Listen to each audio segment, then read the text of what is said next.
আপনি যদি আপনার উৎপাদিত পণ্যের সঠিক দাম পান, তাহলে কৃষকের থেকে ধনী আর কেউ হবে না।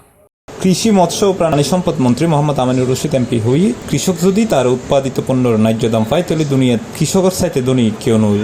টমেটো যখন ফাঁকা শুরু হয়, আপনার টমেটো এখনো পুরা দমে আসে নাই, বাজার যাইতেছে 40 টাকা 50 টাকা। শুক্রবার জুলাই 17 তারিখ বিকেল 3টায় চট্টগ্রামের ফটিয়া উপজেলার মধ্যম কচুয়াই ব্লকের মিলন চক্রর দক্ষিণ পশ্চিম পাশে কৃষক খাতের মাঠ পর্যায়ে তথ্য সংগ্রহ কার্যক্রম পরিদর্শনকালে তিনি এইসব কথা হয়। কিন্তু যেই আপনার টমেটো ফাঁকা শুরু হইলো, তখন 2 টাকা কেজিও কেউ কিনে না, তাই না? এই লসটাই আপনাদেরকে মারতেছে। এই লসটা যেন আগামী দিনে না হয়, সিস্টেমে ফেলা। এখানে যত সঠিক ইনফরমেশন দেবে, এদেশের কৃষক অত বেশি লাভবান। পরিদর্শনকালে উপস্থিত আছেন চট্টগ্রাম 12 পটিয়া আসনের সংসদ সদস্য এনামুল হক এনাম, পটিয়া উপজেলা নির্বাহী কর্মকর্তা ফারহানুর রহমান, উপজেলা কৃষি কর্মকর্তা মোহাম্মদ হাবিবুল্লাহ সহ প্রশাসন ও ঊর্ধ্বতন কর্মকর্তা, জনপ্রতিনিধি ও স্থানীয় কৃষক। C+ TV, Chittagong.